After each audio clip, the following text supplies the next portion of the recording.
At the beginning of a city council meeting in Sioux Falls, South Dakota, an atheist named Amanda Novotny delivered a non-theistic prayer.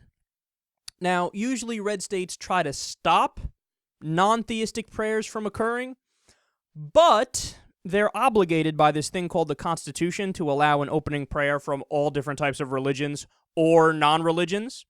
So what did Novotny do? Well, she gave a short statement and read from Harry Potter.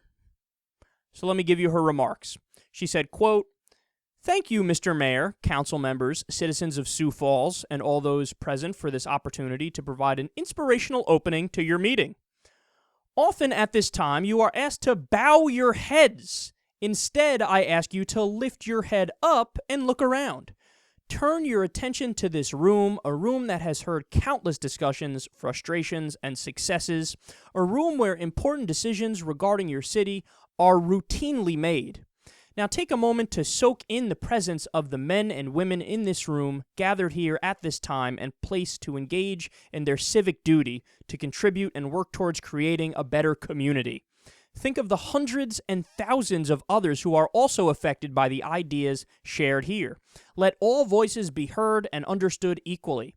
It is also often customary to read from a book during an invocation, and tonight will be no different.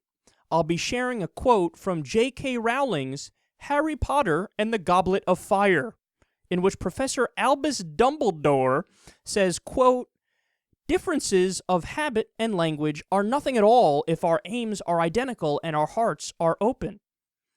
Although our differences may be many, we are bound together in similarity as members of the human species. As humans, we have the capacity to appreciate and thank each other, to utilize compassion and reason in our decision-making. I ask those present to join me in showing gratitude to the men and women that serve the great city of Sioux Falls.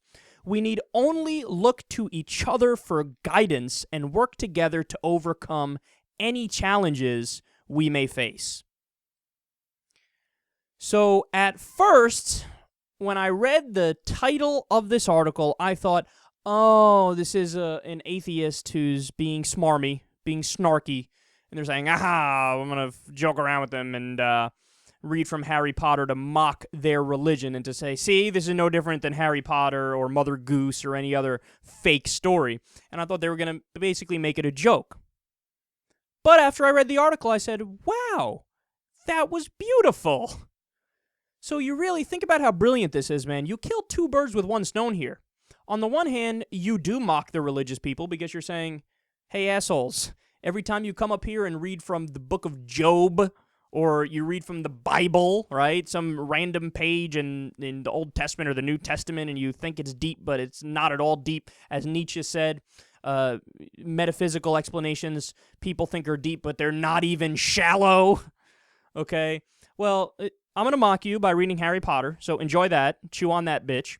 But then also I'm going to say something beautiful and rational and really high-minded and intellectual so that you know, actually, us atheists and agnostics and secularists have a lot more to add to the conversation than you do.